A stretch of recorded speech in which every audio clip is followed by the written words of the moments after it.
What is going on, guys? Rated Designs here, and all I have to do today is show you guys how to make the last part of this amazing 2D background tutorial. Yes, I know, a little enthusiastic there, but I switched it up on you guys, and yes, I did throw away the original PSD that I made.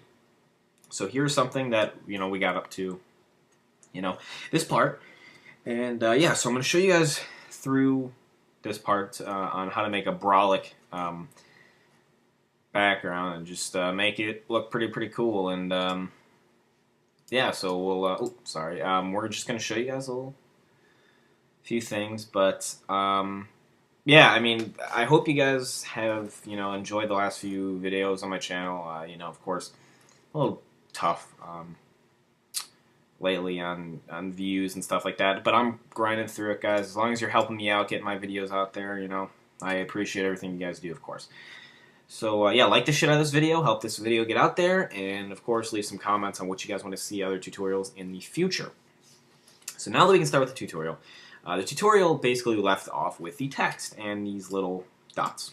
Now, if you go to my personal background, we're going to go to youtube.com real quick. And we're going to check the beautiful Call Me Rated X. There we go. So what you guys see here is, of course, the color correction and everything just kind of ties it in together, and the links are just perfectly displayed. They're not too sophisticated. It just flows, and it flows really well. Now I'm going to go to another person's background that I do want to show you guys because he's another amazing 2D guy, Jake Howden. And he has a lot of stuff going on in his background, of course. And he has this bar. Now, I'm going to show you guys how to make this bar. But it's pretty basic. It's pretty cool stuff. But he definitely is a guy, if you guys want to see 2D backgrounds, definitely check him out. But yeah, and just everything about this background is flawless. So what we have here is you're going to want to go to your shape tool. Now, he used the rounded rectangle tool.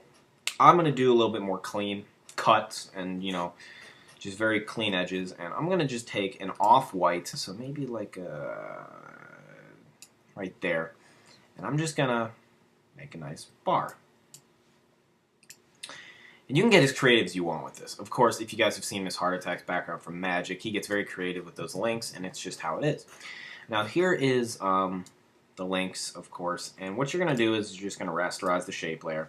And what we're going to do is we're going to take a new layer, make a layer mask over the rectangle, and zoom in.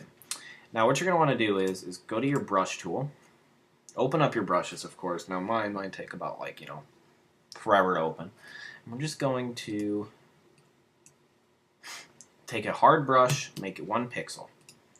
And what we're going to do is we are going to take a line, stroke the path with a pen tool, use your brush, simulate pressure, hit OK, and it should go to that off-white color. But what I'm going to do, after you fill the path, or stroke the path, I'm going to make it a nice white. Rasterize this layer style, and then we're going to Command J to duplicate, or Control J for PC users, and hit Command I to invert, or Control I. What that's going to do is it's going to just make it black instead of white. Then you're going to take your black layer, move it to the right, just 1 with your arrow key. Merge these 2 together and hit overlay. Now what this does here, if you guys don't realize, is it's going to make, I'll zoom out for you, it's going to make something that kind of looks like a crease. Now you can duplicate these to make it a little bit more defined, shall I say, and really get that deep groove into it, like I have here. So what we're going to do is we're just going to take these, and I'm just eyeing these guys, so don't take, don't do this, definitely measure this out, because this is a tutorial, and I just want to, Command J, and you're just going to keep duplicating to see however many you want. Command J, depending upon what you have, and of course, these are all completely off. I'll try to straighten these out for you a little bit.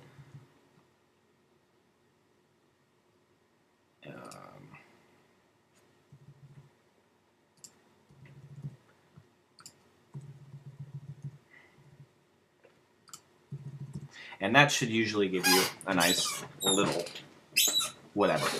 But what you're going to do is on this, of course, you want to keep these all as clipping masks, and you can merge them all and just switch it to overlay again.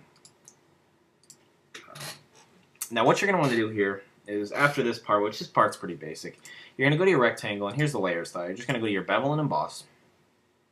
And you're going to go to one size, keep it at 100. Go to the opacity of the highlight, go to about 25. Inner shadow, you're going to switch the distance to 1, size to 1, 100%, angle, use global light, go to 90 degrees, hit white, and overlay. And you're going to go to a nice drop shadow, of course, 0, 20, 10, and 35. Alright, so what we have here, of course, is our bar. Now what we have, these can be created, of course. Now I'm going to show you how to do the icons, of course. But there's millions of ways you can sit here and, whoa, hello. There's millions of ways you can, there's millions of ways you can, do these links, but this is just one way. Other ways you can do little icons, and some of them you can do like, for instance, I'm actually going to do this. Take your rectangle tool again, make another rectangle bigger, rasterize the layer, take out, or we're going to just go inner shadow, 0, 30, 20, 100%, and then we're going to go to overlay. And then actually I'm going to take that off 30, 20. We're going to do about 10, 5. Yeah. And we're going to rasterize this, and we're going to switch to overlay again, of course. And we're just going to do this. Erase this part of it.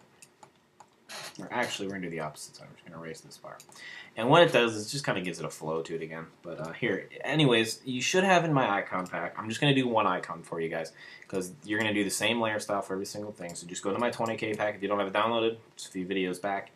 And we're just going to go to any of these. So I'm going to take my Twitter, and I'm going to pull this over here. 300, you got to really zoom in when you...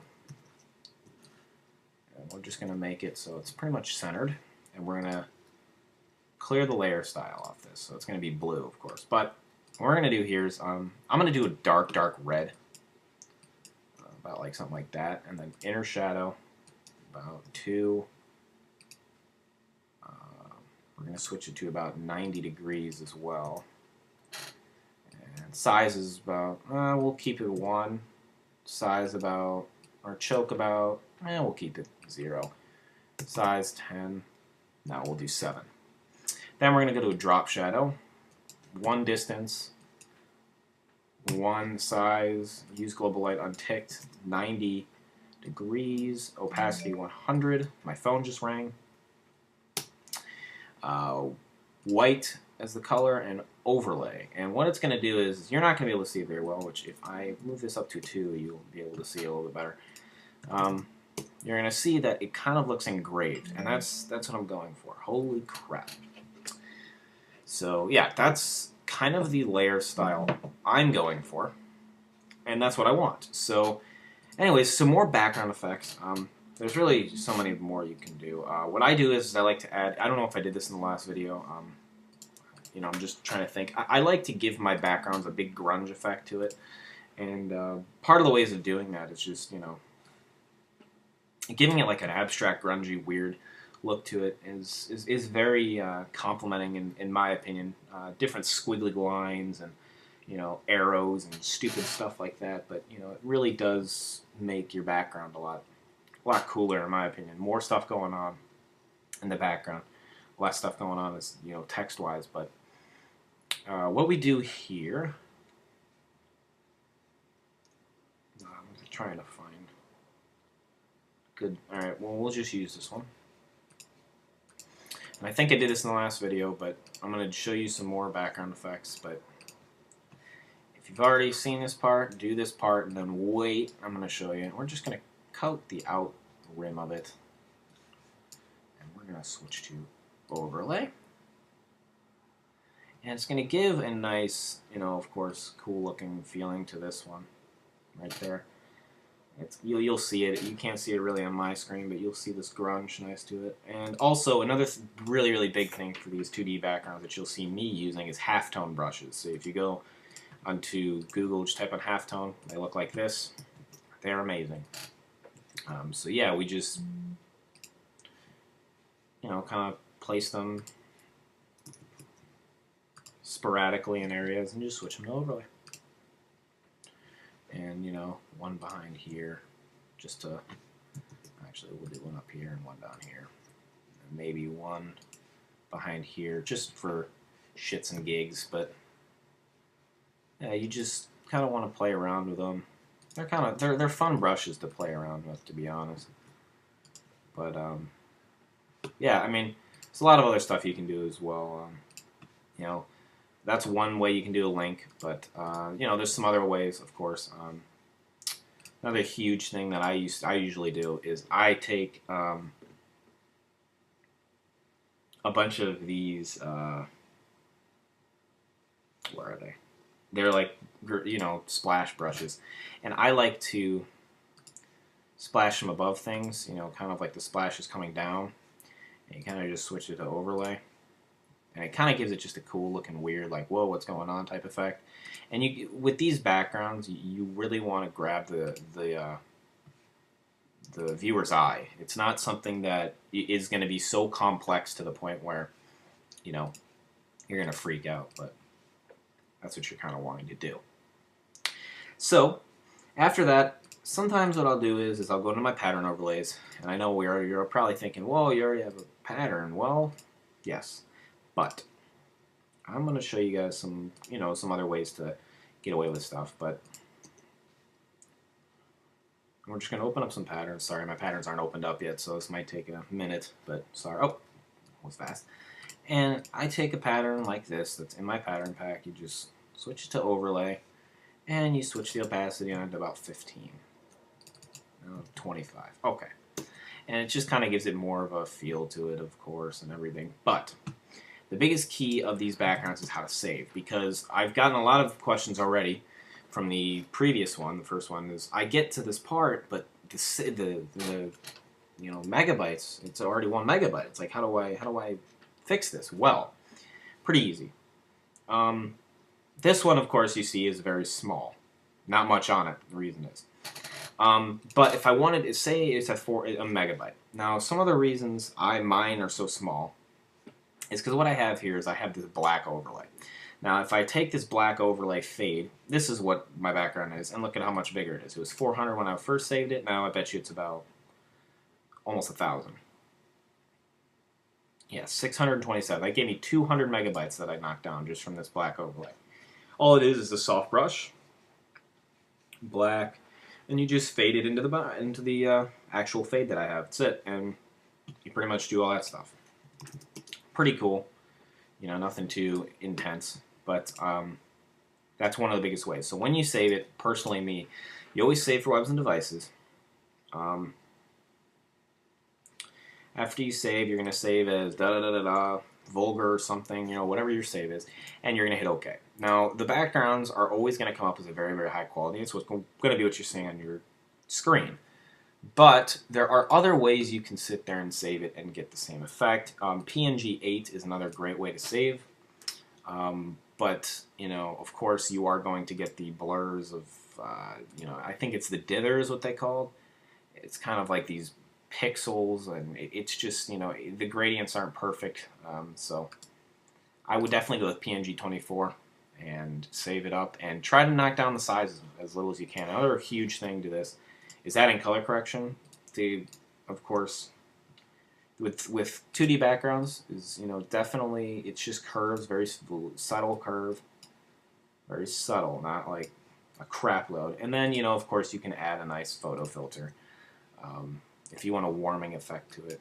Of course I usually do a photo filter of the actual color that I'm trying to grab. Depends. We'll use a red. And then I usually take a gradient map. And I usually just do, I think work around the background. I usually just take this nice, I'll take a red. You reverse it, and you just switch it to overlay. And switch to about 15, I believe. Yeah, and it just brings out the reds and the nice contrast and stuff, and it just brings out an altogether better background. But it also makes the size smaller. So of course, after I do that, you save, and you should be good to go. So this has been the 2D backgrounds. I will get more into depth if you guys keep really wanting to see more backgrounds. Tell me if you want to see these 2D background speed art to see maybe more different patterns that I use and stuff that I make. Also, I would like to say a nice thank you to all my fans out there that have been through the tough times with me, and I just want to appreciate, I appreciate everything. So I just want to say also that if you guys aren't following me yet, follow me on Twitter. You can follow me on Instagram. It's up in my thing. I'm trying to be more active on those. And also check out my Behance and Dribbble, and also the new, I can't believe I just keep saying also all the time, but my new logo was made by a guy by the name of J Org. I don't know how to pronounce his last name, but his name's Oplicity on Behance. It is an amazing, he's just an amazing logo guy, so definitely go check him out. And also, I would like to say thank you guys all for 21,000 subscribers. It means so much to me. I can't believe that I'm actually here, so it's amazing. So thank you guys again. Like the shit out of this video, rate, comment, subscribe, and I am rated, so deuces.